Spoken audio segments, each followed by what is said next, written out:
What's up everybody and welcome back to HANGTIME Live. We're back again. I've got Neil Prince, I've got Nev Bradshaw here with me today. As you can see, we've got a new setup. This is the HANGTIME setup. This is what we'll be rolling with from now on. What do you reckon, boys? We're looking quite cool, aren't we? Knocking on wood. Yep, looking on hot. A few scaffolding poles, a few tubes. Yeah, we've got a nice new tables. We've got a sign that we had last time. We've got our COVID-19 board to keep us all safe and healthy here. So Facebook police or YouTube police, we're being safe here. We've got a cool show coming up today. Take this home with me. No, they're very rare, those are. They're quite expensive these days, so I'm going to have to keep that. So today, what do we have? We've got a couple of new segments, a couple of segments that you know. We're going to start things off with a new game called Believable, and then we're going to go to a bit of Petrol Headlines, and then we're going to go to some tech tips with our two esteemed riders here, former pro riders, Neil Prince, 1994. British champion. British 125 champion. Nev Bradshaw, multiple time Rebel Pro Nationals champion, British Supercross champion, lots of accolades over here. So we're gonna almost as good as Wild my and Woolly mate Prince winner. here. Wild and Woolly winner. Wild and Woolly, last ever Wild and Woolly I'm winner. still catching him up. So send us your questions, your riding coaching tips. These guys are going to talk us through those. So send us your questions in the chat. This is live, so interact with us. I'm keeping an eye on things here. Every week we go through the chat after the show and we pick out a comment or a fan that we think's particularly cool or left a really cool comment, and we pick them to win a prize. And our fan of the week this week, boys, and I've told you this, we've got a guy called Toby North. Toby, if you're watching, send me an Instagram message and I'll get some merch sent out to you. So thanks Toby for watching, thanks for commenting and getting that chat again today, and we'll pick out a winner at the end. So boys, how have we been? It's been 2 weeks since we 2 weeks last year. What's new in life? We need dates. We need these organisations to get dates up. Like there's dates like the World Championship, but we want to know when some racing's going on. I know it's difficult with what's going on, but all riders are at home, itching, riding, training, doing as much as they can, and we need dates. We want to go racing, so let's get on it. Princey's antsy, what about you? I also need dates. I'm like Princey, I also want a date. No, I'm joking, I don't need no dates.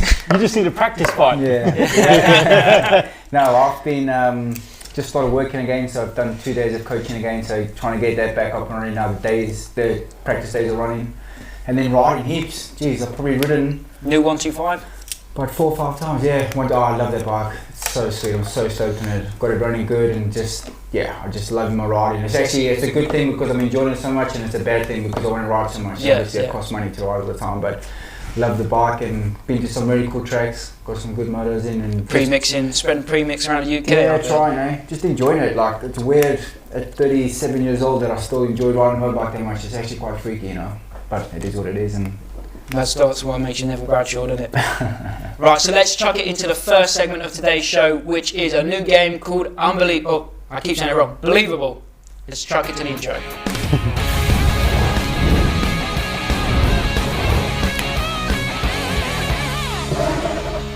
So I've actually got the name wrong on that every single time I've gone through a practice of this show. I keep calling it Unbelievable, but it's actually called Believable.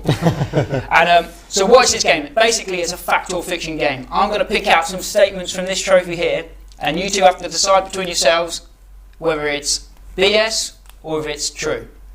Now, there's going to be a sprinkle of truth in all of them, and you've got to work out which is which. So, without further ado, let's go. Sounds interesting, this. Right, so, first one. Can you believe it? Mike Megster once performed a backflip on a motorcycle whilst wearing false breast implants. BS or fact? BS. What, he had a set of bolt-ons on? Well, what do you reckon? Yeah. Try and work this out. Well, he can backflip, so that's true. Yeah, he can backflip, that's true. I've never seen him with his top off, so I wouldn't know if he had a set of bolt-ons or not. I think we all get them when we get older. I think my set. I've got a set now. Moves. I don't think many moves do backflips, though, do they? No. I'm BS for sure. BS, what do you say? Yeah, I've got to be, isn't it? That's true.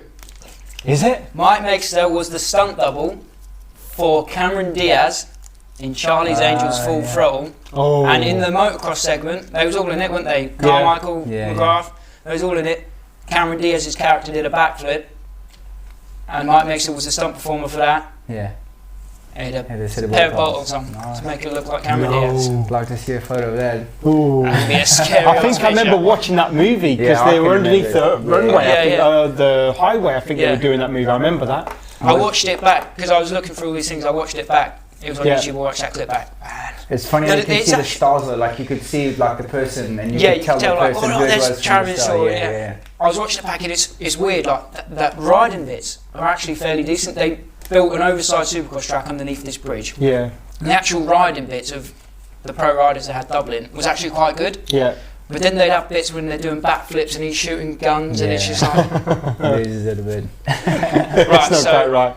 0-0 then. Oh, Next one. Junta Jesus. lost there. What we got? Can you believe it? Mike Alessi is the winningest rider in AMA amateur motocross history. So he's. Isn't it Cincerello? What do you reckon, boys? Amateur, you're meaning like kids? Like Yeah, until he kids. went pro. For like Loretta Lynn's titles. No, I'm gonna go false because I think it's Cincerello. I think it was Alessi, and then I think Cincerello took it. I'm going to go opposite. I'm going to go Well, true. we need to answer the same. So Oh. No. let's flip a It's a coin. competition. It's competition. Oh, is this I'm- competition? Yeah, it's competition. Yeah. I'm going to go opposite. I'm going to go true. I'm gonna go false. He I'm was gonna the say kiddie in the false. schoolboys. Yeah, he he beat was. Filippoto all But the I time. think he definitely had it. But Yeah. I think Cincerello took it from him. So you sticking? Yeah. I'm sticking. He was the kiddie in the schoolboys until Adam Cincerello, so it's false. You're I'm kidding. too good at this. Back in the Michael Alessi had loads. He, like you say, beat Yeah. Filippo, and then Adam Cincerello came. I think 11 or 12 Loretta's titles he got. Right. And watch out for Chad Prince's next. They reckon. Chadford's, yeah. God. Hey? My son will be gutted because he Make a likes trip Mike over. Alessi. Does he? Yeah, that last event they did, you know, that race where they did, he was like, oh, Alessi. And he just watches his crashes because there's a whole YouTube of him crashing. Yeah, so. that red bike, was it red bike crasher one when he ragdolled? In practice, yeah. When he Wiped got him out landed for the on. day. And he got landed on by it, like everyone. On the Suzuki when he lost the championship. Yeah. remember? Oh, I I'm just saw on a the picture KTM of, day. There's one Yeah, KTM when he in goes over practice. the bars and yeah. I actually saw a picture of him taking a whole shot at Desert Martin, 2005 Yeah, or something. 2005. Yeah, it was, And then the river passed him and What was that? Was he just wildcarded that? Or? GP. It's Oh, been- was it GP at Desert And Martin? Jeff Ellis' MX1 that I was racing with Jeff, I think. Jeff was No, Jeff was MX2. MX2 as But well. I think he beat Mike that day. Jeff was the best of. I think he might have beat his brother that day, Jeff. I know they had nothing for the European boys around there. He didn't have his gun with him. His, His laser gun. Yeah, his laser gun. They did some weird stuff then. Okay. Alright, so it's 1-0 to Nev. Next one. Can you believe it? Travis Pastrana once crapped his pants racing at Western Supermare. Has Pastrana even done Western? That's up to you boys to decide. Has he? Oh, I'm going true. I'm gonna go false because I don't think he's done it. Travis Pastrana raced it in 2004 Yeah. on a quad bike, I think, and he did crap himself. I remember that. He I had, didn't even know you did it. he had a. I did an interview with him, and he said he had bad curry the night before. Come round after the first lap, he's like, I've crapped myself. And I did a pitch, I've crapped myself, and he Is that not normal then? you're in second, mate. Are you not meant to shit yourself? You're not meant- well, at Reading. Sorry. Excuse my language. Western. There's a funny story about Pastrana. You've done Western. Have you ever done Western? No, I filmed it 5 times. Pastrana, if I remember rightly, the year he did it, I'm not sure. You know, Big Dave Shaley used to be the cast truck driver for us. Yeah, yeah. I'm sure he ran across to where they were running to get the bikes, and before they went into the cage, Pastrana was undoing the box and setting up his roll-offs for the race. What they were They were running. literally doing the box just before they start to run, getting the goggles ready in the box to get to the Probably bike the to first go. time he's done a set of Yeah. rolls himself. Isn't it? They were all rushing. I'm sure it was something like that where I was like, oh no, this ain't prepared too good. Oh, this is a good one. This is a good one. Can you believe it? Ken Roxon's dog has more followers than Nev's the 272 on Instagram. Yeah, 100%. What do you reckon? He's a dog. It's not that hard, is it? Like, Well, for mate, you sure. got 17.1. That's quite a lot of people. I think he has. We had Is it 17. Rio? Is it Rio Roxon? Rio Roxon, yeah. What do you I'm reckon? gonna say- You're an Instagram expert, Neil. Yeah, it's worrying. And you're going with the dog. Dog's How many got more. followers you got? You got a He's lot. got 17,000. That's a lot of people, right? For a dog, it's impossible because we've just got a bulldog now, and it's mega. Instagram famous. And Yeah? Instagram famous bulldog. let me think. I'm going with the dog as well. Yeah. You're both right. Point of peace. How many has he got? He's got 36. No way. 30, over 30,000. How does he do his own? Does he do his own phone then? As he swipes himself and That everything. joke's coming out. Yeah, so the dog's an influencer basically. Fair play. Right.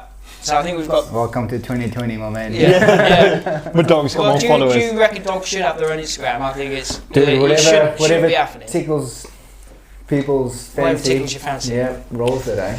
I suppose so, but not for me. Right, can you believe it? Jeremy McGrath once played an extra in the hit American sitcom Friends. What do you reckon? Man, I can remember something Friends, around most there. I popular can TV remember show in something history. around. I don't know if it's McGrath or not though. He played a what? He was like an extra, a background person. I'm gonna Ooh. go true. I'm gonna go true, man. We're level pegging, aren't we? Yeah. And is this the last one? There's one more after this. I'm going to go true as well. No, go, dude. You go and then leave it to the last one. Yeah. Okay. It's true. Yeah. McGrath, I actually seen the episode. He's just like in the back of the cafe, just He's looking friends with around. Perry. Was it somebody Perry? It might be Perry, or it was He's friends because they go watch the Supercross and stuff, don't they? Joey Tribbiani, Matt LeBlanc. LeBlanc. That's it. He's big into motocross. He had motocross bikes on Top Gear when he did it. Jamie Dobbs, big friends of him, I think. Yeah, and it must be about the same time because if you watch Friends as well, there's a Fox sticker on the fridge in loads of the episodes, and in one of the scenes, Joey turns up in a Fox t-shirt. Okay. So that's the link up Yeah. there, and then McGrath's on Is the that kid that background. races in America? That's not his son, is it? Matt LeBlanc. No, I see, he's got the same name. I'm not sure. I don't think so. I reckon it could possibly be. It might be, but I seen the kid in the results, Yeah. but Oh well. we'd have the same name. Anyway, well, last one. You can check that out for your viewers for next time. Yeah, I'll do my research. I still can't believe the dog. He's stoked on that dog. Yeah. Imagine you had £1 for every follower you had. Yeah. Right, so this is Cool. decided in the first ever Believable. Can you believe it? Eric Sorby once starred in his own MTV reality show. His own. His Or- own. That's what the piece of paper says, his own. No. Well, if it's his own, I would say it's false. But he was in Stewart's reality So show a lot. what are you saying? Go true, False. mate. Go true just for. False. Shits and gigs. What are you going? I'm going false. I'm going to go true. Whatever. Sorry, Neil. Nev takes the cake. You I know, was I right. did- Exactly I what you kinda said. I knew was that. trying to I trick knew you. that. I He kinda was knew a- that. He was a side player in Bubba's World, Yeah. Yeah, that's which it. was on different channel, Fuel Yeah. TV, I think. MTV, wasn't it? Was Fuel, it? it might be an MTV here, but it was, the Wikipedia said Fuel TV. And he was fast at the arena cross. He was a big old boy, but did he go with the 13, arena yeah. cross? I couldn't believe it when, Jesus. because I I remember raced with him at when that. he Yeah. was Pete Perso Kawasaki, wasn't he, back in the XRB? Yeah. And then he was in the He show. was He looked. aggressive, man. Remember him and Travis Preston? Yeah. Like, I miss those Was days. that I the really UK? miss Yeah. those. UK arena cross? No, yeah, he did that, but when he was racing for Pro Circuit Because Charles Preston raced here, I think, didn't he? Like 03 or 04 in. Yes, he in the did on Supercross. a cast bike. We supplied him a cast bike Yeah. in NEC Birmingham. Yeah, I'm pretty sure I remember Yeah. that. Right, so that's a wrap on the first ever Believable. Let's chuck it into the next segment of tonight's show, which is Petrol Headlines. Let's go for it.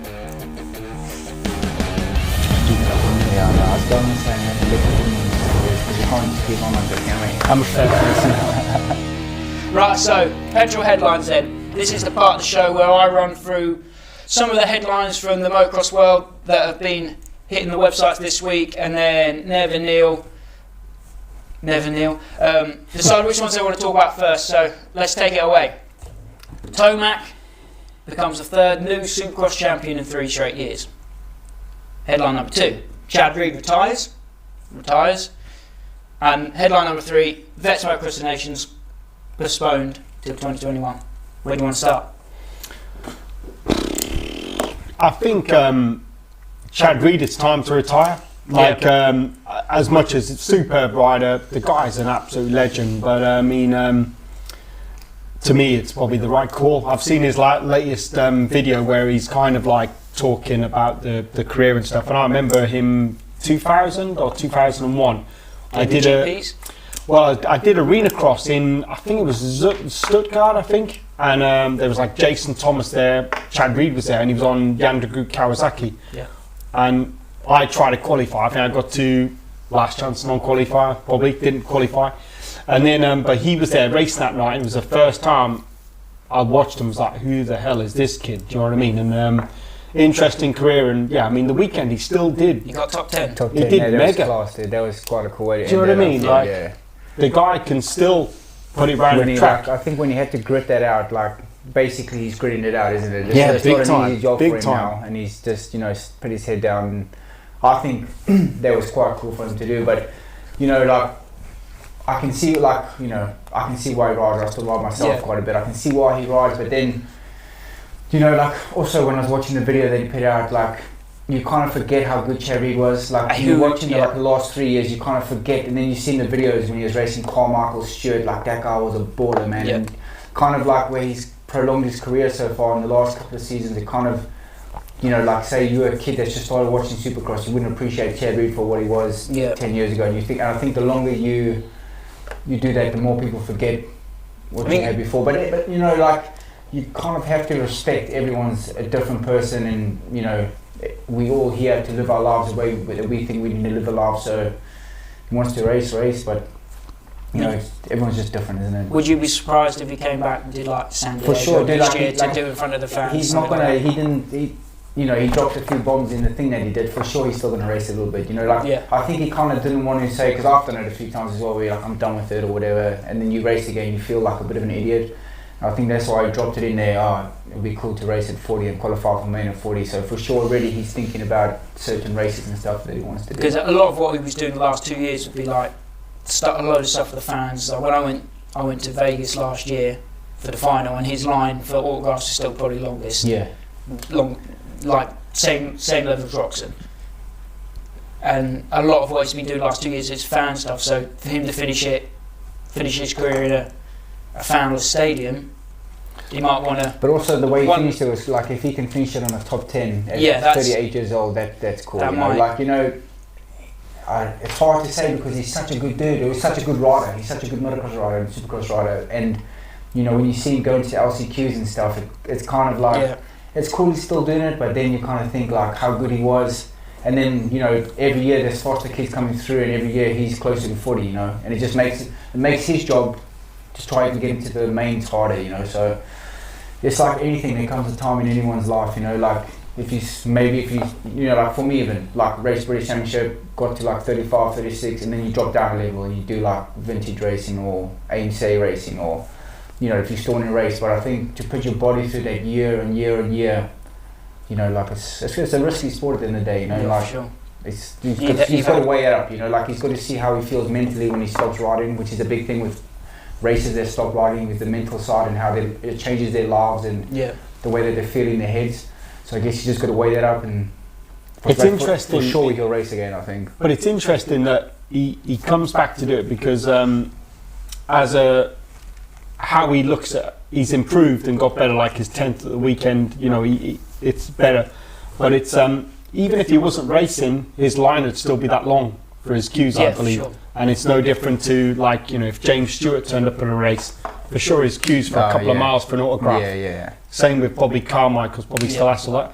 It's I like, this is my, and I don't really like what you've just said has kind of made me think like that's actually quite true. But maybe them guys, they're not really there anymore. You know, people like Reed, and I know Tomac and Roxton and people like that, you know, they're mega riders, you know, and I don't know, them names of Reed, and it's like them guys, they don't have the similar following. Maybe I'm wrong, you tell me if I'm wrong. It's a very different, it's a different type of era. Or maybe we're too old, not you Max, but me and Neville maybe moving on, where maybe there's a whole new line of people coming in with that. But I think there was definitely kind of golden generation with Carmichael, Reed, Stewart, and then the Ryans at the end of it as well. That was kind of like a... It was a different era though, wasn't it? Like you take Carmichael, Reed and Stewart, and then it was a whole different breed with the Villa Polos and Dungeys, and now it's even, you know, like I would put Tomac in the Ryan Dungey and the... And now it's like Webb, Roxon, you know, Cincerello, like Anderson... You know, like it's a different like group. Yeah, exactly. Different like type of... The changing of the guard, isn't pretty much. And that's just how life is, dude. Like, but if you think about the Chad Reed thing, right, so he raced Carmichael to his absolute... Carmichael always says that Reed was his hardest ever competitor. Then he did the James Stewart stuff. And then he was doing that 3, 4, 5 years before the Ryans even got into the 450 class, and then he outlasted the whole 450 career of the two Ryans. That's mental when you think about it, isn't it? I think it's like also just a love for riding. You must really love riding your bike. You know, you must love the game to stay there that long. But Jason Anderson said something interesting, like he's just left the Alden Baker program, and he said that his career, he wants it longer, so he's pulled out of that program because he thinks his career will be longer, where maybe Chad Reed, his career has been, you know, he's been able to do Supercross, miss the outdoors, or maybe injuries have forced him to miss a certain amount. And maybe that's Anderson's look at it. The training maybe is so hard that Cooper Webb and Carmichael and that went through, they got 6 years in that and think, we can't keep going, the body can't take no more. You know, complete burnout after... Where Reed has been in a position where he can go, I'll do this year, I'm not going to bother with outdoors, I'll just do Supercross. He's been fortunate to drag the years out, but I think where Reed is a very natural rider as well, that helps a lot. You know, like Carmichael and had to work hard at being there. Yeah. Reed can probably jump on a ball bike. on the graph, and they're very natural. They've got good whoop speed. You know, they've learned whoops obviously through their lives, and it makes a big difference. They don't have to work as hard to get back to speed than a person that doesn't have the natural, you know, like the natural feel for a bike type of thing. Right. So now we're talking about Supercross. Let's talk about Sunday. Both seen it, both know the results. Watched it live, So Tomac becomes the third new Supercross champion in 3 straight years, which I think is pretty cool. When's the last time that happened? Who was before Webb? I can't remember. Anderson. Oh yeah. Anderson, and then before that it was Dungey. Yeah, but I've got to stop you there. Let's be honest. Tomac could have won the last 3 years. He could have. He's 17 last when Dungey. For sure. He was the best guy there this year. That penultimate round last Wednesday. When he was like dead last round the first quarter, wasn't he? And then he just came through the pack, almost won it, and you think this dude deserved the title for sure. No, he's no solid dude. You know, like and everything he does now is solid. Like he doesn't really have those bad nights anymore. Fights hard for it. Like doesn't make those silly mistakes. I think it would have been interesting if Webb didn't have that DNF. For sure, it would have been a much more exciting last round. You know, even when Webb was brake checking him in the first turns and stuff, like imagine that points difference was like maybe 3 or 4 points going in a month. He only needed to come 19th, I think, didn't he, in that race on Sunday to win the championship. And but I mean, the guy's coming from dead last to thirds and stuff, you know. He's the fastest guy. He's the fastest guy. I can't remember. I remember back in when you watched the Reed Stewart battles, and one of them got a bad start. That was kind of. The other guys won it. Now even the guy was finishing 13th place in the final, he's half a second off the front in qualifying. It wasn't like that back then. But I think if you look at the Super history of Super, I agree with Webb if he hadn't have had that accident. But you know, when he missed the racing, didn't he, that night? So he'd give away potentially. He crashed out of the main event. Where them championships, the last 3 years, I'm pretty sure they've all gone down to the last round. So at the end of the season, there's for quite a few years now, there's not been someone who's won it with like 2 or 3 rounds to go. It's always been another, which shows it's kind of always kind of close, if you know what I mean. And then I guess you can go back in the years, and Tomac's been exactly the same for 2 or 3 years where he had the front brake issues. If that hadn't happened, it's just when it's your time, it's your time. For sure. Like when things are clicking, you're riding well, everything's clicking, that's your time, and everything happens good for you. Well, it's funny you say that. So You probably heard the same facts that I heard when Daniel Blair said them in the race. But so Tomac is the oldest first-time Supercross champion in history at 27 years old. Yeah. He's also, this was absolutely mental to me, he's the first Supercross champion ever since 1974 that's also a dad. Yeah. That's mental, isn't it? Yeah, I can see that. Yeah. I can fully But understand Tomac that. But you has would given think up. in that time someone would have been. But he has given up lots of years by making mistakes. He said the weekend in his interview, he said he's finally realised that he's got to be there every weekend and not have, like, if you look at years past, he'd have like a 15th and a 14th at a round. Yeah, he'd have a Which little bit kills of him. a meltdown And at he'd some have point in the season. 2 or 3 rounds like that. And I think he kind of said that, or the way I look at it is he's kind of, this year he's kind of calmed down, where last weekend I think the old Tomac a year ago would have went for Webb, tried to make a pass and maybe crashed. Yeah. Cost him a load of points, where he's like, oh, I'll have a 3rd today, I'll have a 5th, I'll have a 6th. Yeah. And he knows he's going to be where he is. So I would say Tomac this year also has not really shown all the speed, unless like the weekend before he had to come through the pack. Yeah. But like you say, when it's your time, it's your time, isn't it? Like, And he's done his Tomac- time on his bike. You know, when he first started with Cowie, obviously there was a few teething problems learning. He's learned his bike. He's happy. Like, he's got his kid. He's got his wife. like you say with his kid, but when it's your year, it's your year. Yeah. Like the timing, the whole. You can't do anything wrong when it's their time, dude. No. Because his kid was born, his daughter was born on what would have been the Vegas or the Just final, after Vegas, Yeah. and he could have tied up the championship. But how good did it work out for him? He could be there for his kid's birth and then still wrap up the title. Like when it's your time, on it's your Father's time. Day. On Father's Day, yeah.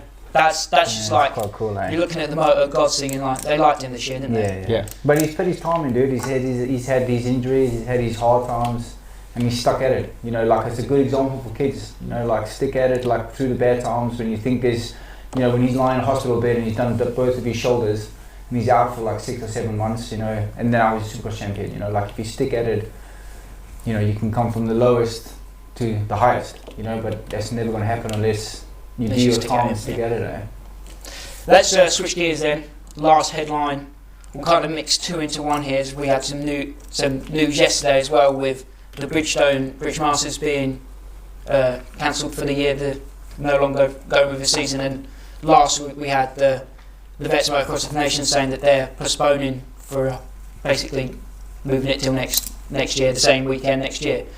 What do you reckon? What's going on, boys? Sad to see, isn't I'm it? gutted at that, dude. Like, I was honestly, I actually had an argument with somebody on Facebook about it. About the Vets? Yeah, some dude put on his Facebook saying, I don't know what's better, that Greg's is opened or they've cancelled Farley. No, honestly, like, so I messaged and I was genuinely gutted when I was like, man, I was entered in the 1 to 5 class, I was stoked on that, and then I was obviously going to hopefully ride for Ireland in the main class and get to race again. And I was like genuinely gutted about it, you know, like, it's a good weekend, I enjoy the weekend, you get to see your heroes, and I'm like, dude, like, why would you even enter that? Like, if you're gonna, like, I was quite bummed on it, you know, and it started like a whole argument, and to me, it gives riders more time to get ready for next year. Dude, Get bikes ready. Get shoulders ready. They always get Were you in for this year or no? No, I've done, like, my day's done, I think. My days are done. I need about another year for my shoulders to recover. Well, your wish has been granted, mate. Possibly. My son would love that, trust me, he'd love that. I don't know, I think it's, you know, everyone's got their own opinion on it. It's quite an early call, I think, with what's happening, but obviously the people that are putting the event on and that are actually carrying the risk of the event, they've got to make their own decisions, and you've got to respect what they, you know, obviously they've done their research, and what they feel is best is what they feel is best. There's going to be, for sure, there's going to be championships that'll run, and there'll be races that'll be running in England, and you know, if the organisers feel that it's not going to be viable for them, then they've got the right to can it, you know. But it just sucks, you know, like, everyone's going to be a year older, everyone's been building bikes for the racing, especially during lockdown. They spent a lot of time on the Evo bikes and the Evo scene, and It's just another year for that Bradshaw Brownie kind of rivalry to build up. Yeah, dude, but then we're going to have loads of young kids coming in and smoke both of us. Yeah, but then we had a discussion yesterday with the team, the Par Homes RFX Husqvarna team. Oh, mate, that's close. My marriage is terrible. So, like, what you've got to look at, what's happening is, the Vets the Nations, a lot of international people come.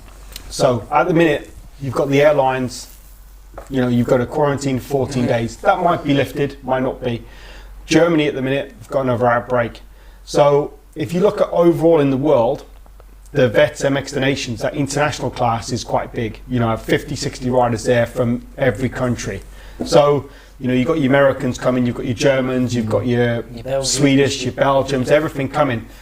You know, and even for our team now, say if they start the World Championship in Latvia, say we start the quarantine rule isn't dropped or it's coming close or whatever, we got to travel to Europe. So we travel to Europe, we travel to say Latvia, and say one of us gets sick, catches something, and you got a problem. It's a whole mess. So I think the Vets MX the Nations is probably the biggest event in the UK.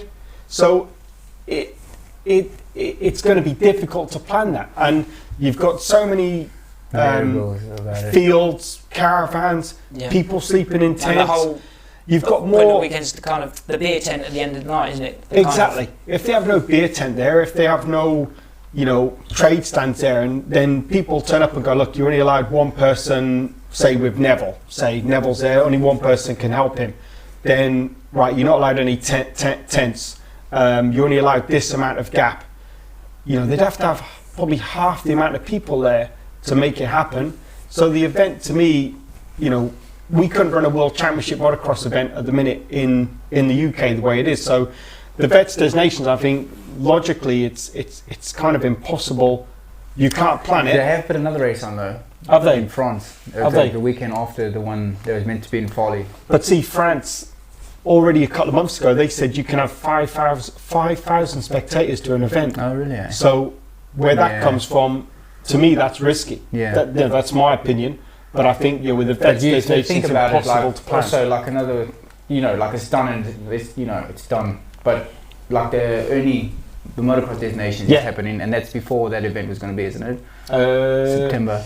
But do you think that's 100% going to go? I think it will. I honestly do, man. I'm not really at the minute. There's nothing planned, and I think because you think about it, right? So like as soon as America are not coming to Ernie. No, I saw that. But so that's like already a bit of a disaster. Like MotoGP starting, Formula 1 starting, British Superbike starting, but with no spectators. Behind closed doors. Oh, is it? Yeah. So say MX the Nations, say in France, you know, it could be maybe they'll take a risk and run it on internet, you know, like internet sales for watching it. Yeah. But, you know, America have said they're not coming Des Nations. So me, that kind of, it's not all about them. I did Leerop where they didn't turn up and stuff like that, but still kind of makes you think, you know. But things like that can usually start a bit of a domino effect, can't they? Like exactly. The Americans don't do it, the Australians are then like, oh, we don't want to do it, and then Australia aren't coming, are they? Yeah, that's right, isn't it? They're not coming either. Yeah, I think it's Australia have said they're not coming. America aren't coming. Oh, geez. But that's kind of what happened with the Olympics this year, wasn't it? There was one country said we're not going to send anyone, and then it was like a domino effect, and then the Olympics were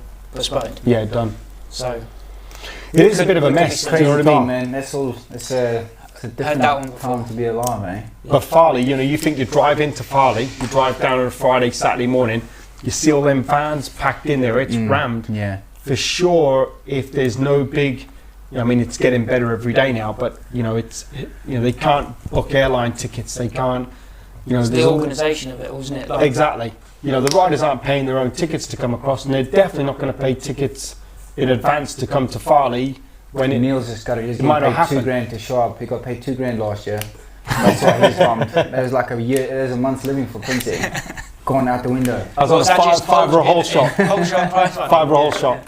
I paid the start guy $5 and he just said, when I go down, dump it. Right, so on that note then we'll head to the third segment of tonight's show, which is Tech Tips. Let's roll the intro.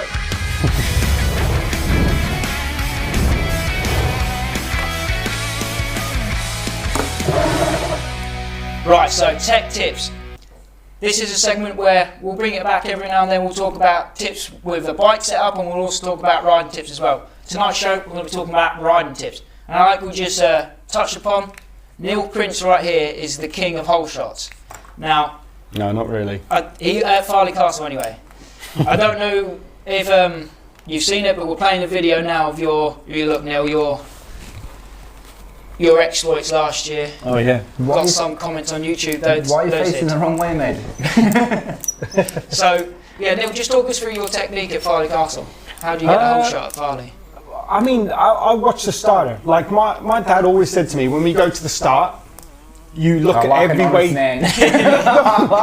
You look at every way to do it. And you remember back in the day, you'd have the elastic starts. Oh, dude, for sure. Any advantage you can get. But what people missed at Farley is they all ripped me, like Billy Mack come over and a right go at me, like with some strong language. I kind of laughed saying, Billy, you need to go look at the start and see everyone else is watching.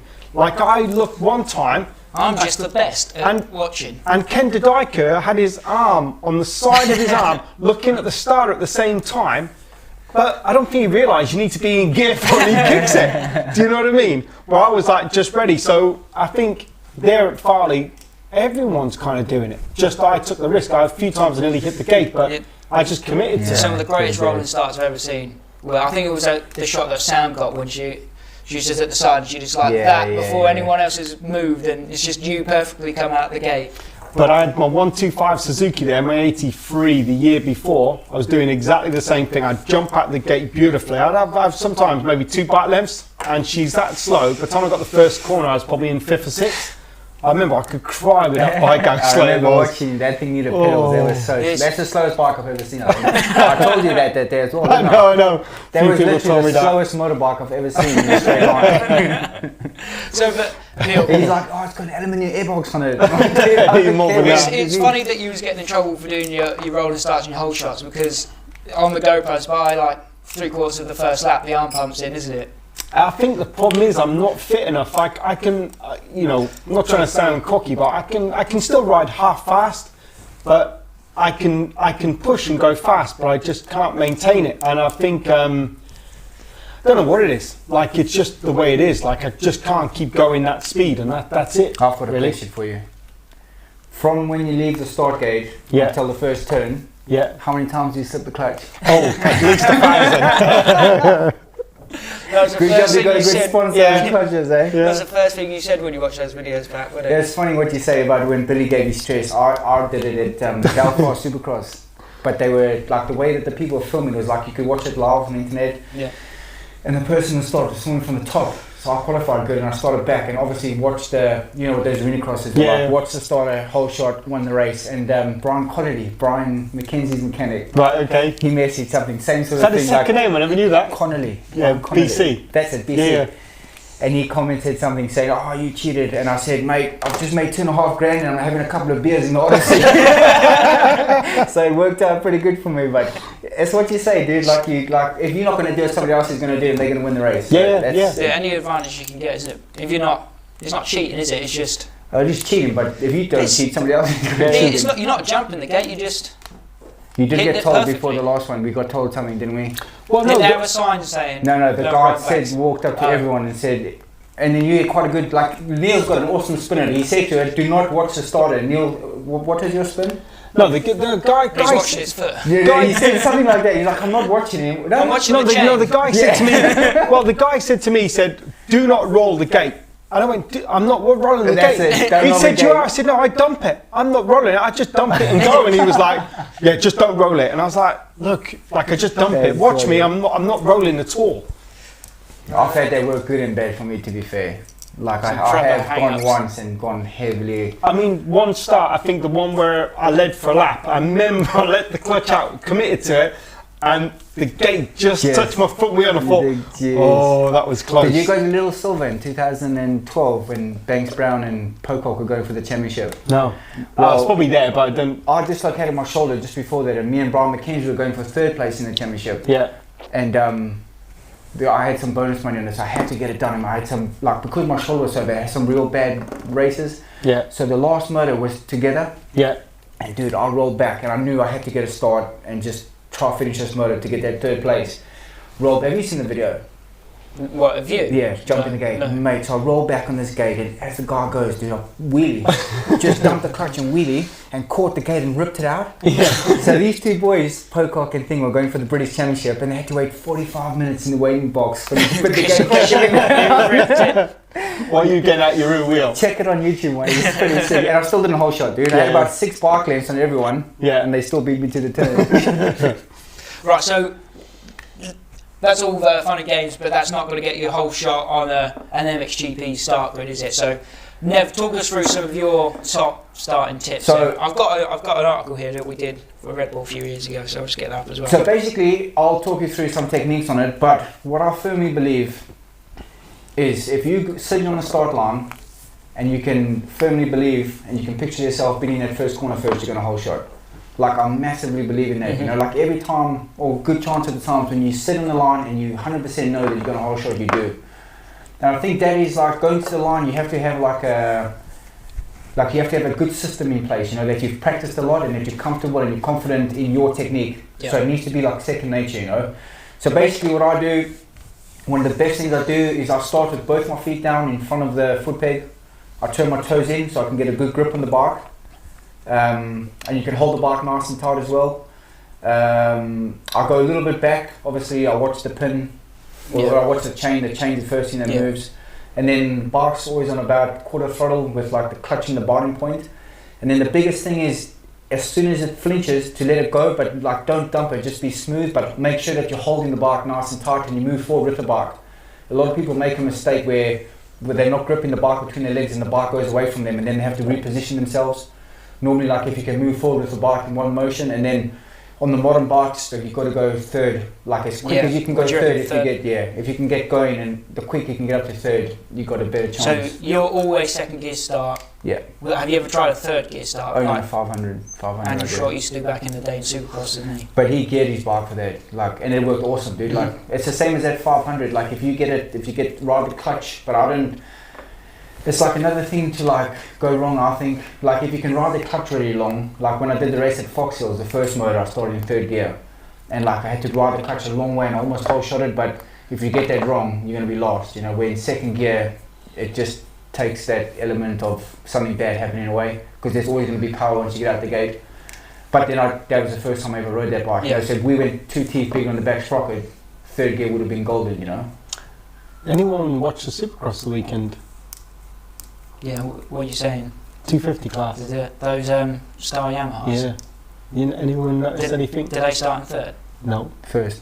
Everyone starts in first. Up there, no, some don't. Because of the elevation? Elevation, yeah. Garco, dude. I'm not sure about that, because Sexton was second. Because I'm kind of a bit of a weirdo. I watch all them videos. Yeah. And I've noticed a majority of these guys now are going in first gear. You could say they're elevation, but you can't really tell me they haven't got enough power to go in second. I was watching practice videos and they were going first, and I thought that's weird. Like I've never ever. But if you look at the, what's interesting is with the Star Racing guys, their jump is like kind of aggressive. Yeah. But then they're straight away into second gear. Yeah. So and Star Racing have whole shot nearly every race. Most of them, yeah. And I think in Salt Lake pretty much every race, I think, wasn't it? I think a lot of guys, like, we had this with Joel, and I mean, it kind of, on the stopwatch, we did a VIP, we had the start mesh on the 125, and we did first. And pretty much, if we did 10 starts, 8 was better. Like 8 was better than second, like 8 times, like it was a lot. What, first gear was better than than second? And we did try it in St. John, but we went back to second because it probably just didn't work right, because I think you've got to change real quickly. He didn't get good starts in St. John, did he? No, but he did get a good jump out the gate, but I don't think he went early enough into, but that's another story. But the bit I'm getting to is, in that Supercross, it's like they want that initial jump from the grid to be super quick. And I don't know whether they're doing that so they get their arms in front and then they have to be really quick to get the second gear in to get it off. Yeah. But for sure, if that's how they're doing it, it'll be interesting outdoors if they're doing that. But then if you watch Roxon starts, dude, he's so good at, like, he gets off the gate really good, but did you see he doesn't move for so long, so he's not hooking a gear. Yeah. Have you seen how long he goes before he changes? Yeah. Like, I haven't. Yeah, check it out, dude. Like, he gets out really good and it's just everything's just in one forward motion. So and another thing, you know, like we're talking about this, I think like the average person or like anyone that buys a bike out of a dealership, a standard bike, you can't go too much on what those guys are doing, because you remember like it's completely, and with the grid it's different. Like when Rattray had the KTM teams had their special gearboxes when he was winning, you know, and then Dixon had special, because like your first gear is not going to be the same as the production bike's first gear, you know, so you know what I mean, it's like they could have 4-speed boxes, you never know. And obviously the race, like, you know, like there's big gains to be had and stuff like that, but You know, like those bikes Dixon had were pretty special. Yeah. They had 3 gears. I agree with you. It was just interesting. I've been Yeah, watching the also- videos and they're going down at first. I'm like, You really? never see that anymore, do you? No. You never see anyone going down the gear on the start. But Star Racing do have some because they pretty much all shot every race. Yeah. Which is quite impressive, really. And then going back to the starts, also, you know, I believe that your days, you know, everything's like a compound, you know, so you've got to try to get yourself a good qualifying, then you can pick a good start, then you can prep your start, you know, you just give yourself the best chance, but all starts like in qualifying and stuff, and then, you know, like honestly believe, like once you've got and practicing, you know, it's like anything, you practice your riding to get better at riding, you need to practice your starts, every time you do your day's riding, at the end do 3 or 4 starts, and if you're comfortable, then that's it, you know. Do you think, for obviously people at Joel's level, at your level, it's different, you've got to be practicing starts, but do you think that's something that club level riders don't do enough, practice starts? When I was a kid, it was very rare that we'd go and practice starts. Yeah. My granddad built us a start gate, so we would start practicing Yeah. our starts. You Do you know, think like, people need to... I would say if you're getting good starts, then don't change anything. But Yeah, if, but if you're- if it's something that you struggle with, then for sure you got to practice it, you know. And nowadays with the start devices and stuff, it does Yeah. take a lot of the technique out of it. Like when we would like on a 125 when you started and trying to keep, or 252 stroke, trying to keep the front end down, it was a different story altogether. But now it's made everyone really equal out the gate, I think. So obviously, it makes it even more important to get your technique right and get everything kind of perfect to be able to get that start, because it's leveled the plane, and especially with the grid, you know, Yeah. it's leveled it so. So just for like the kind of weekend warriors or club racers watching at home, I know what you're going to say, but I'm a weekend warrior now. yeah, I have myself in there. fastest weekend warrior in the world. I think the one thing is, like, I think the biggest thing with starting, like local racing, is you think how many times you've been to a race, you get your peg, you go your line, right, we're at the start.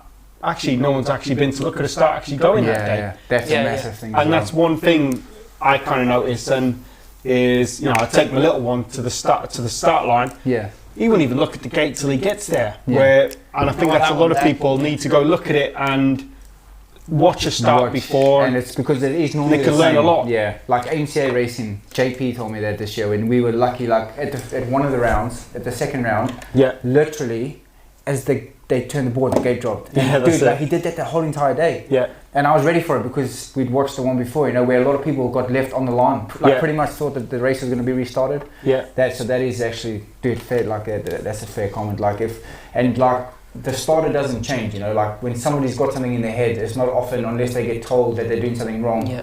They'll just keep that kind of consistency through the whole day. You know. Well, Yoshi, we took him to Raider. I was driving there. Yoshi, I'd do it years ago, driving there. I was racing myself. And I was saying to him, Yoshi, whatever you do, as soon as they let you go to the start, put it in gear and be ready. Don't even worry, just go, be there and get ready. So we come to the sheep pen, we get there, they open it up, or we go to the line, I'm going in the gear a second, I'm on the gate ready. Look across, Yoshi hasn't put his goggles on yet, the gate's dropped, we're off, the race is on. And at the end of the race comes in, let's say I was like 5th, and he was maybe come back to 4th or 5th or whatever, he went past me. I was like, well, he said, you didn't tell me that. I didn't have my goggles on, they dropped the start. I said, I told you. And like it blew his head off. And then the next race we come to the line, he was like just prepped and ready. He was like doing skids, Ready just to going go. like ready to go. It was just funny, of, you know, not understanding. What's going to happen? Yeah, exactly. Where I was there going, dude, be ready. I'd been a few races before there, not races, like meetings before, so I knew what was going to happen. And he didn't have a clue what was going on there. So It was funny. one thing I will say about starts is like you think like when you get to like your average level rider, you know, like club like level rider, whatever, you think how hard it is to pass like 2 or 3 people in a lap. Like when you're racing with people your own speed, in a start you can pass 40 people in one go. You know, so there's massive gains to be had from that. And also, normally the good guys are getting good starts. Like the fastest riders in the club will be getting good starts. So the best way to learn from somebody else is to race with them. So you started in 20th place, you're never going to see what those guys are doing. You get your start sorted, you know, and you learn from those guys. In one race, you spend 2 laps behind them. Then the next weekend, you spend 4 laps behind them. Then by the end of the season, you learn so much from those guys you're racing with, you can spend the whole race with them, you know. But the only way that you're going to get to those guys is by starting with them.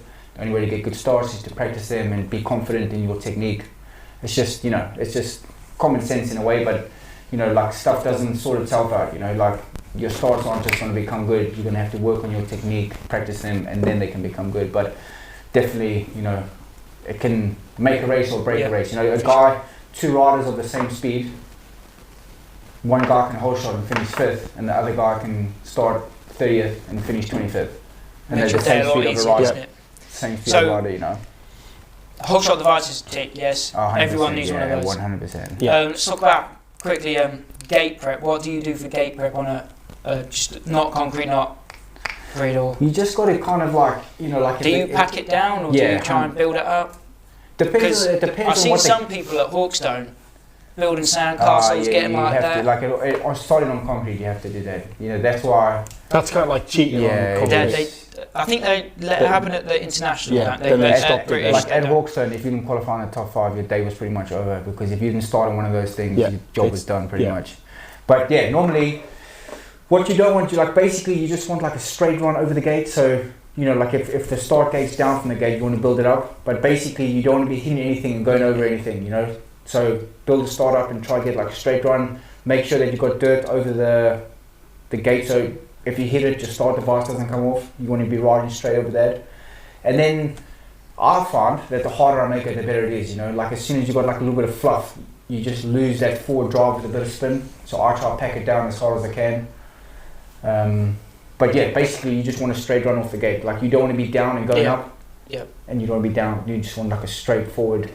And then a big thing is to look after the gate as well, because that's the most important part, you know. Like you want to try to get like a nice straight run out the gate. And then as soon, like another thing like a lot of people don't do is, like as soon as you get to 3rd gear, you know, like if you have got a good start, you really want to be looking up to the first turn. Because if you're looking down, you don't know where you're going, you know, and your brain won't let you go fast. Whereas if you're looking up to where you need to be, and you know when you've got to gauge when you can. At Farley, I was in 3rd before I got to the gate. You went deep in the turn though, dude. You were going deep in that first turn. Right, so last little thing here before we move on. Concrete starts, what should people be doing for concrete starts? How should they change their technique for a concrete start and a grid start if you're at that level? Get a start map. Start map. Just get the revs right down. That's what we... So I mean, we did with Bobby, didn't we, at Buttercup? I think when you got concrete, you've just got to have the low RPM. Like if you say you build a map in a bike, or you have RPM of say 9,000, like I think we were something like 6.26 on the concrete, and you just kept that till you got over the gate, and it makes a massive. All it is control on concrete, like not over revving the bike, and just have a steady throttle, and think that when the gate drops, you just let the clutch out and just keep the RPM on. Do you change body position though, more upright than forward? I think you can be more upright, but again, it comes to practice. Like if you've got to start there, you know, if you can go on there and try the gate before the race. You just go there where you're comfortable, because some have grip, some doesn't. You know, if it's rumbled concrete, it'll be a bit grippy, and if it's smooth, you can probably sit all your weight back on the bike. But then, I think quite a few years ago, Brian Jorgensen rode at Canada Heights, and he sat bolt upright, dumped it, got to the sand, and just looped it out. Do you know what I mean? So you've got to be mindful of when you get to the dirt. It's got to come back at you. It will come back. So I always find, like on the concrete, like what I try to do is I try to sit like very central on the bike, and then I keep my head up. Like obviously on a normal start, you'll have your head over the handlebar pad. I keep my head straight up, and I try to really put a lot of weight through the bike. But it's really important, like you said, you've got to hold the bike really tight between your knees, so that when you do get off the concrete, you're holding the bike so you move forward with the bike. It's easy to, if your legs are open, for the bike to go away from you. And then the biggest difference I found on the concrete, so like on a normal start, like as soon as you see the pin move, you dump the clutch and you get going. And on the concrete, I literally like feed the clutch out until I'm off the concrete. So I've got the clutch in a little bit, like, and the only time I let the clutch go is once the back end's on the dirt, and then normally you feather in it to try to keep the front wheel down. But it's almost like a traction control with your finger, you know, like you ride the clutch, but you kind of like almost keep it in. Does that make sense? It's like two starts. It's like one and then another one. You like go, like ride the clutch real slow until you get off the concrete, and then go as if you're doing like a normal. It's actually quite interesting, Nev. It was probably about 3 years ago, we did an article for redbull.com. They asked me to do like a start tips thing, and I asked you for your start tips. And you literally said them word for word. It's like what you're saying when it's, you have to have something that's your technique that comes like second nature to you. That just proves it, because you've not seen this in 3 years, and you've just said it pretty much word for word. Do you know what I do as a job? You're a motocross coach. So We'll see Friday. Right, so that's wrapping us up then for tech tips. If you want to see more, let us know in the comments down below what you want to know next time, and we'll get on that for the next edition of Tech Tips. But the last segment of tonight's show is a favourite one of ours. It's Dirt Brains. Let's head to the intro. We are on the hunt for the world's biggest dirt brain. In our quest to find the most knowledgeable dirt bike geek in all the land, we'll be pitting two rivals head to head in a 3-round contest of Moto trivia. The rider with the most points at the checkered flag will live on in eternal glory, knowing that, for today at least, they are the biggest dirt brain in the room. Get ready for the gate drop. This is Dirt Brains.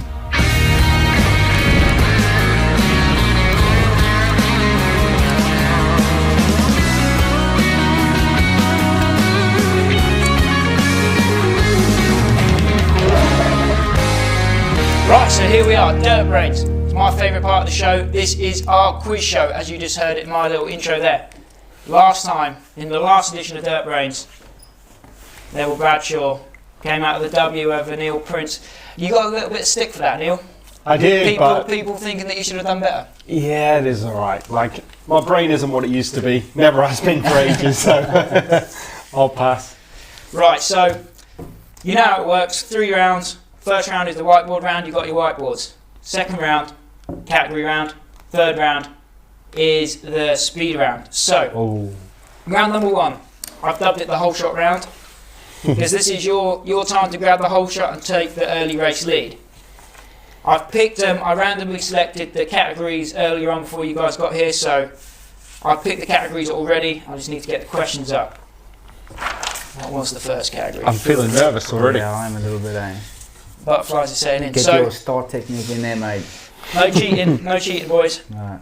Category number 1 for Dirt Brains this week, we're going for AMA Nationals. So let me just So what are you doing? You're asking a question? I'll ask a question, you write it down on the boards. Alright. No cheating now. I Okay. see you looking already.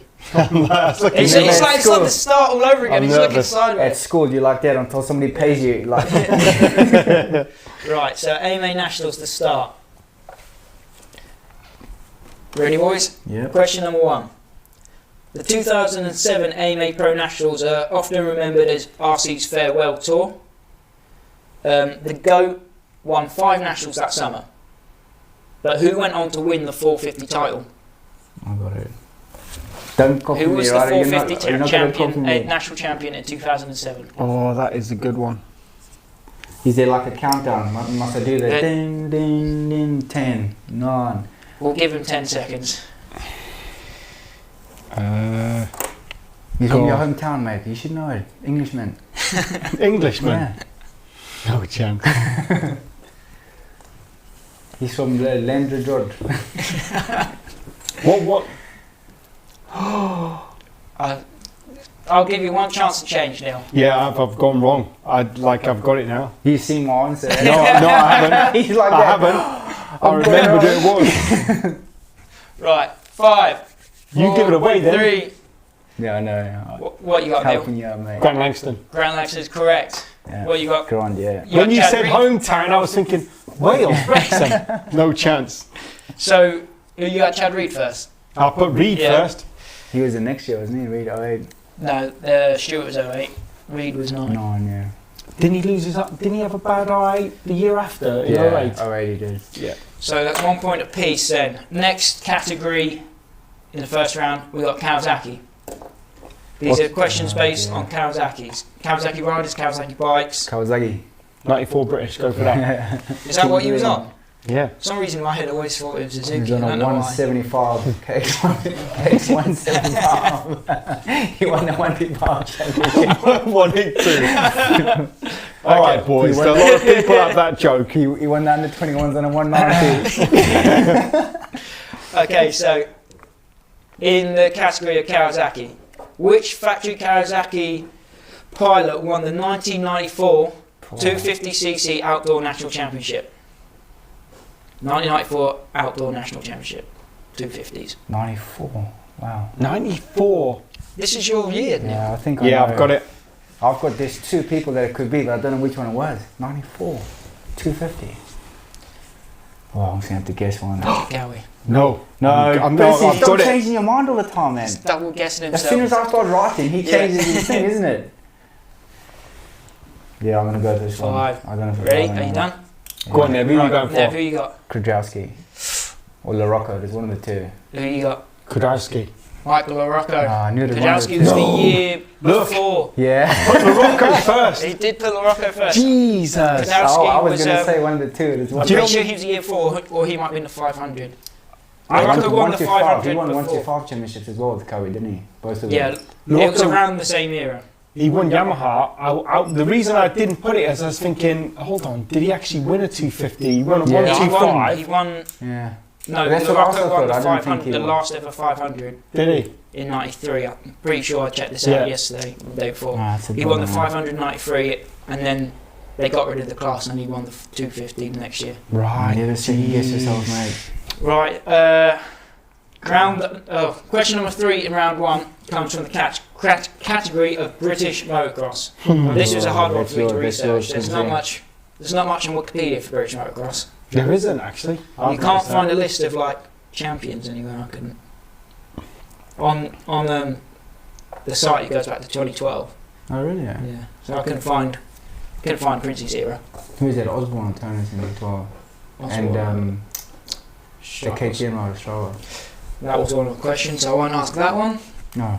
Okay, so in British motocross, in 2013, former 2-time world champion Steve Ramon had a short-lived stint in the British Motocross Championship. What team did he ride for before parting ways midway through the season? Do you want to know something funny? I've actually just gone to my old sponsor on the way here, and we've just actually talked about that. No lies, dude. That's I weird. stopped in and saw Dave Bryan on the way here, and we spoke about that year and that team. I spoke to Ramon that year. Happy guy. Was he happy? No comment. So that's weird. That Okay. completely bypassed me. I completely forgot about that. So what you got, Neil? You start. DT. Yeah, Dave saw. Yeah, Dave Fort Honda. Point piece then. So it's 411. 11 Was he peggings. number 411? 411, I think. Yeah. So I was a big Steve Ramon fan when I was a kid as well. That's his helmet in there. That one there is Yeah. Steve Ramon replica helmet. I think people underestimate the guys in Britain when they come across. I The also guys in think, Britain. Also, when you Okay. come from a factory team to any other team after a factory team is a lot different, eh? And he was also kind of in his retirement as well. Like I Yeah. think he was undecided whether to race or have fun. Like now he's racing and having fun. He's actually going It's better. going quick, yeah. And that year I think he was probably not enjoying it. They had some good, like they had Auburn that year as well. Auburn, Ramon. Yeah. Some good riders though. Right, so we'll move on to round number 2 then. And this is your shot to either run away at the front of the field, or if you're behind, come back through the pack. But as it stands, we're level pegging. So I've actually got a nice surprise for you lads. It's running over Last time we was picking stuff out of the trophy. Today, Oh, look at right, that. we're on. battery. Do you know what we were talking about investing in yourself, Nev? Where's This is what we've done. Where's the tequila then? This looks like a tequila game. Yeah, so that's if you lose. Lose does a shot. We So do on training here- in the morning with one of these with Joe Wicks, is it? Yeah, Yep. Joe Wicks has got one. Hard to source these things, aren't so on here we've got Rival's Choice. Yep. So if Nev spins it and it lands on that, you get to pick his category. You've also got Rider's Choice. So if you spin Rider's Choice, you can pick your favourite one. Nev, do you want to give it a go? So You'll go just spin it first. and see Just what spin it, lands. see what lands. I'll just give it a bit more of a spin than that, mate. Suzuki. Give it a proper manly spin. There you Was it manly? go. That was manly Was enough. it? Oh dear. Vintage, mate. Mate, ruined that one, didn't I? So you know the drill in this one. You've got multiple choice if you need it. So there's the first person to answer. No, this is just for you. Oh, right. This is just for you. And if you're answering one, it's 3 points. If you need multiple choice, it's 1 point. Okay. You might need that now. Vintage. In the category of vintage, let me find one. This could be savage. Yeah, I'm not So- so good at old stuff. The early days of the World Motocross Championship were dominated by machines and brands that have since fallen by the wayside. So that's BSA, Mako, Norton, brands like that. Yeah. Which was the first of the modern day Big Six, so Honda, Suzuki, Kawasaki, Yamaha, KTM, Husky, which was the first of those brands to win the World Championship. I'm gonna go Suzuki. Eric Watanabe. So close, mate. Husqvarna. Oh, really? Husqvarna won in 1959, do you believe? Did they?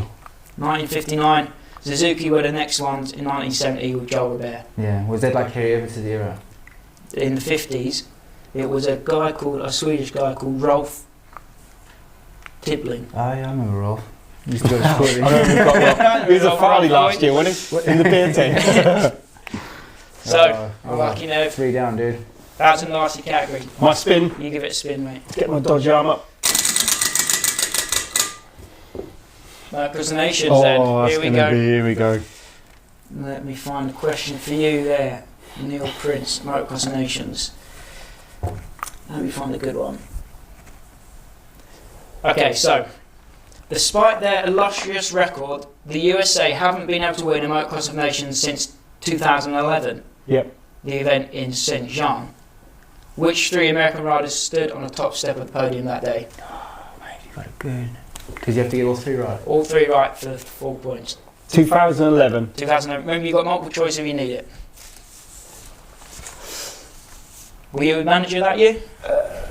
Or was that after you? 2011. It was Dungy, Filippoto. I think I know the Toofast era. Dungy, Filippoto. That's actually quite a hard one, though. No, I found it quite difficult as well. 250 was. I'm going to take it back. I reckon he was an Tedesco. Italian. Oh, mate. What are you going to say? Baggett. Blake Baggett. Oh, yeah, I was No close. points in the second round. Tedesco had then. already been retired for about 7 years, right? You know what's scary? No, I Tedesco did it in 2009. Yeah. He did one in Italy, didn't he? Yeah. I started was- next to him on an old Honda. He was on a factory Honda, and I raced the bike from the year before. You told me this story. I nearly said Ryan Hughes, Carmichael, and Pastrana because that That was their St. last John, season. yeah, like 05 or Right, so something. that's it Baggett's for done the a wheel task this thing because week. he did it in that sand track as well, didn't he? Who's Baggett. that? Blake Baggett. He did it. Did he do it? Not? So do I get his points in? No, you don't. Not more. Maybe I Not might more. adjust the game so we can do some steals next time. Who am I next then? No, that's done. Second round's done. Oh, We'll say right. goodbye to the wheel now. We're going to go to the speed round next. Bad times. Oh, I'm just no. glad to get used to my wheel. That cost me some money, that did. So we sat there for a week. Been waiting Is for that the years. last time America won? 11? 11, yeah. So Wow. John, that's the time. I struggled with that because I can always remember the picture of like, Jumping over the finish together. yeah. Yeah. I couldn't, obviously Baggett's already changed in the I can't motorhome by then, remember. isn't it? Yeah. I can remember Baggett. But that I knew would have he was been a the pro year- circuit rider. That would have been the year that he just dominated the Oh, Nationals, dear wouldn't me. it? Alright, so speed round then. Remember how this one works. Speed round is your chance to blitz the final lap, make that last second pass, and take your shot at the win. Oh, We're going in evens, so it's all to play for. Remember, say your name. If you know the answer, say your name. Yep. If you get it wrong, it's -1 point. Or if you fail to answer in the allotted time, it's also -1 point. Once again, I've pre-selected the categories at random, so it's all fair. I'm not biased or anything. Not giving Neil Suzuki questions or Nev South Africa questions. So, Jeez. in Tedesco was retired in 011, wasn't he? I bet. No, he still raced quite a bit. No, he raced until about 12, 13. Did he? I think his last year was Harton, Huntston and Kawasaki, wasn't Suzuki Yeah, it was, it? yeah. Oh, no, Suzuki. No, that was the Carmichael's team. I think he was at KTM for. KTM, Butler Brothers or something. Could have been, yeah. I remember he was like, yeah. I'll tell you what his last year was when Stuart came from last at that race in... 14. Was it 14? Toronto. 14. Yeah, What team do you reckon he was on that KTM? Rockstar KTM. It was, yeah. Yeah. That's what I remember. Okay, so category number 1 in the speed round. It's 2 apiece, so all to play for. It's the Yamaha category. Ready, boys? Yeah. You don't need to write it down, just shout your name if you know it. Yeah. Stefan Everts won 10 world championships for 4 different brands during his career. But how many did he win on board a Yamaha? Neil, I'm going to go for 6. Bingo! Point for Neil. Princey gets it. 6 titles. Jesus. 6, wow. Yeah, So he's won 10 he's won 10 on 4 different on brands. Honda. Oh, he's won... Suzuki. Suzuki. His Won to Suzuki, five, wasn't he? Cowie. Suzuki Did he was win on 1 to 1, 5. 2 on Honda, 1 on Cowie? 1 on Carroll. Jan de Beyond Groot, the grid. I think that Wow. was his first one. IWJ, and I don't know the teams. IWJ. Rats and Honda. No, the Nev Bradshaw. It was that Dave Grant's team. Yeah. Okay, so category number 2 comes from Supercross. Let me find a good one. Okay, so ready, boys? Yeah. In 2009, the James Stewart-Chad Reed Supercross rivalry was reaching boiling point. At the opening round in Anaheim, both of the riders hit the floor in spectacular fashion, allowing which rider... Nev. No, There was me, for sure. There was me. Was it? I reckon. I heard Nev first. You jumped the gate a bit there, Neil. Looking the wrong way, mate. Again. What were you going to say? So finish the question. No, you don't need to. No, you should. Who went on to win the race? Yeah, Josh Grant. Josh Grant, JG. That's I was going to say who. I thought you were I going to knew say that one who as finished well. in front of. Yeah. Because Chad should DNF. sure did. Yeah, but as soon as you mentioned that race, because it wiped them both out, and I thought he's for sure winning. Yeah, Josh Grant. Yeah. And what happened the very last lap? Tough block in the rear. No, there rear was wheel. like 3 or 4 laps to go. That was Yeah. there's like two, Yeah. two It or was three. actually, yeah. It was a long time, was it? That's good. That was a good Anaheim. Yeah, that was was good. And what team's first win was it ever? JGR. JGR. I think it's the only one, isn't it? Possibly. No, Stuart's won for Did him. Stewart win Yeah, for he him? did. Yeah, for sure he would have won 1 or 2 for him. He He crashed didn't a do. lot He for didn't. He didn't race that long for them though. Half a season. Yeah, he didn't dig that back, did he? So 3-all. 3-all. 3-all Whoa. with 3 to go. Jeez. Next category, freestyle motocross. Oh my god, I saw that. Right, Let's find a good one. Ready? yeah. As well as being the greatest of all time, Ricky Carmichael also has 5 X Game medals to his name. Neil. Step up. Neil, why did you do that to yourself? Oh, is it wrong? No, I was going to say, name 2 of the 3 events that he's medalled in. Oh, I'm wrong. Yeah, I've done. yeah, I'll go for it then. Go on then. Step up. And I'll give you that. speed and Supercross, wasn't it? Wasn't it like a Supercross kind of race? I'll give you that. You've got Step Up, Best Whip, and it was Moto X Racing. Yeah, they like called a it. Supercross race. And also he did the real Moto thing last year and got bronze. Sweet. So I'll give you a point for that, Nev. Oh, Dragging again, bro. Dragging. 3, 4. I've got to slow down. I with think. 2 to go. 2 to go. He's jumping the gun again. Alright. I did. I He's getting You kind of have to do it, though, don't I you? was You like, have to, like- God. That's what the speed round's all about. But he never So, actually won the gold in them two. I think he only won the gold in the step up. I Let me think. see. I've got it. in written the down. race, didn't he? He won the He motor got race, he didn't got a gold in the race, 2 golds in Step Up, a bronze in Best Whip, and a bronze in the Did real he? Moto. He's got some Fair seat bounce play. game, dude. Yeah, he Get could over whip there. and all. Right. So the next category is Honda. Nev. Go on. Oh, which do I go for? Nev. I can't remember if I asked this one last time. Did you get that? I've already said Nev. Yeah. How many 500? No, I asked that one before. I think. Yeah, don't do that one. Which rider ran the number 24 for American Nev. Factory Honda? Fonseca. Fonseca, there you go. That's a game That's over. 5-3. Game over again, Neil. Jeez, Princey. He's good at this last lap dash, isn't he? I know. We'll Terrible. play the last one Gotta for, do, gotta for, do. For the record Yeah, sheet. we got to do it. Get it done. Question 5 comes from Vintage. Nev's favourite. I'm over it. Who- Stay positive, mate. Ready? Who was Honda's first ever motocross world champion? Neville. 5. Chuck Song. Sorry, mate. Graham Noyce. No, 1979. Was it? I was actually Okay. thinking of like, not even him. I was like, hold on, who could that be? Do you know what's crazy? That was their first one in Was it 1979. 1979? 1979. Yeah. Was it? The bike was a bit KTM. shaky. KTM had won a world championship before Honda. Yeah. I thought that was crazy. Well, do you see the Brad Leckie thing? Like he I was pretty going to say much. Brad Leckie, but he was Suzuki all the Yeah, time. wasn't Kawasaki. He was saying was like he took the bike on, but I think it took about 2 years, then he won it. I thought Brad Leckie was So- Suzuki all the time. That's it for another game of Dirt Brains. We're going to have to find someone else for you to go against now because Going with the Neil's W. he's going to have to do some.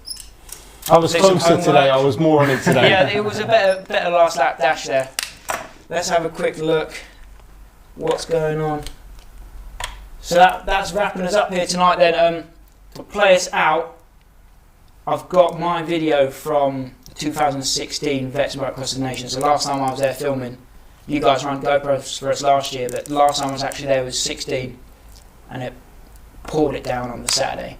Yeah, it did. Yeah, I remember that. I don't think you raced it that year. No, we were 17, I think, was the first time I did it. Was Grant Langston there that year? Grant was there, yeah, I yeah. did it the next year. Grant did it. I wasn't there that year either. There was a race on, I think. I missed that weekend as well. Were you not there with Owen? I'm sure Owen was there that year. No, I wasn't there. So I remember seeing the Langston video. And okay. Yeah, so we're going to play out with our little tribute to the vets because we're not doing it this year. So, Phil in the booth, why don't you take it away with our Vets Motocross of Nations video. Thanks everyone for watching. We'll see you next time. This has been Hang Time. cheers. Welcome to Farley Castle, the Vets Motocross of the Nations 2016, the biggest event of its kind in the world. Well, we've had some typical English weather which has made it a little soggy out on circuit, but we're looking forward to a great weekend's racing here. Big news of 2016, of course, is the return of Kurt Nickel, and Kurt being Kurt, he's only come for one reason, that is to win. We got renewal of battles, Grant Langston versus Jamie Dobb from 2000 on the 125 World Championship. We got the Americans here as ever, Jeff Hemming in his new Husqvarna livery. They're all just here having great fun, plus the usual Doug Duback, John Dowd, the people who have become status legends of Farley Castle. I think that I'm going to hiding somewhere by a gated star. Baby, they ain't never gonna find me. I'm a renegade. I could be the one who saved you from this hard place. We could be as one and we'll escape. I can feel it, it burns inside me. Take away the pain, we can go insane. I can feel it, it burns inside me. We can run away, we don't gotta stay. I can feel it, it burns inside me. Take away the pain, we can go insane. Trust me, I won't let you down. I won't let you down.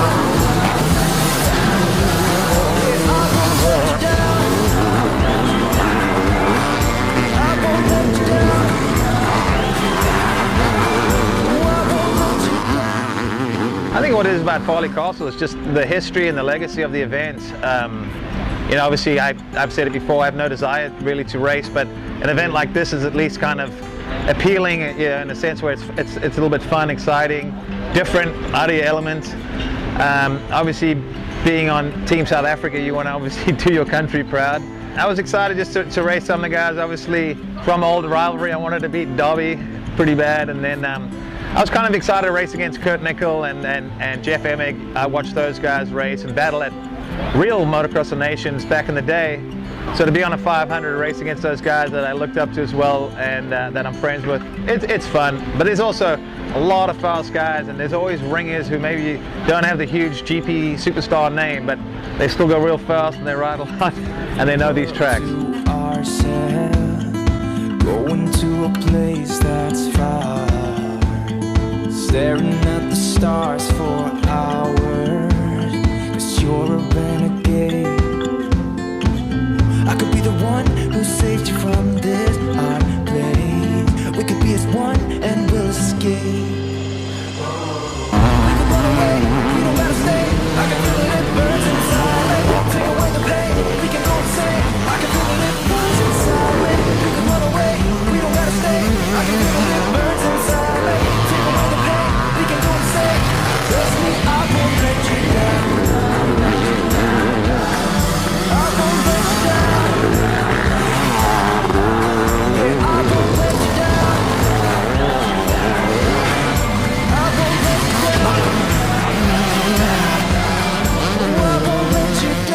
I've been looking forward to this event for ages, and I really enjoyed coming here, the atmosphere, and going out onto the track. Bike felt great, everything felt great.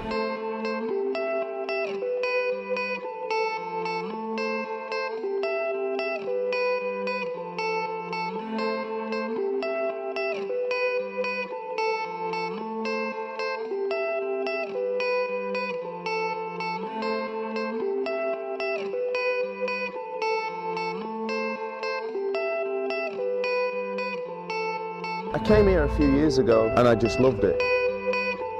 The whole event, the atmosphere and everything, it's a fantastic weekend. Some gates never get to open 'cause it's too late. I could be the one who saves you from this place. Baby, they ain't never gonna find I've heard of the history me, of Farley find Castle, of course, the me. GPs and Motocross the Nations and British Championships events, and it looked like some place that I should probably check off the list to race. We can run away, we don't gotta stay. I can feel it, it burns inside me. Take away the pain, we can go insane. I can feel it, it burns inside me. We can run away, we don't gotta stay. I can feel it, it burns inside me. Take away the pain, we can go insane. Trust me, I won't let you. We can run away, we don't gotta stay. I can feel it, it burns inside me. Take away the pain, we can go insane. I can feel it, it burns inside me. We can run away, we don't gotta stay. I can feel it, it burns inside me. Take away the pain, we can go insane. Trust me, I won't let you down. I won't let you down. I won't let you down. I won't let you down. I won't let you down. I won't let you down. Yeah, I won't let you down. I won't let you down. Oh, I won't let you down. Yeah, that last race, man, that was finally a good one. I got the whole shot. No, I was second, but got a good start. You know, the track's actually dried up quite a bit. It's good now. It was quite a messy mess this morning, but yeah, man, finally had a good one. And it's just like last year. I don't know, something to do with these last motos. I won the last one last year, so I'm really stoked. That one went well. I got a good start and stayed out of trouble. So, oh man, it's just a really, really cool event. You know, just I mean, I love the atmosphere. There's so much passion and everything here with all these old bikes, and it's really cool seeing all the old ex-racer guys. You know, the British, you know, the World GP champions, and even some of the guys from the U.S. that I used to race with. You know, I don't get to see those guys anymore, so it's really cool for me to come here and be a part of it with all these old legends. So, well, what can I say? I love motorcycles, man. I love riding, and yeah, dude. Yeah, right. See, my buddy Jeff.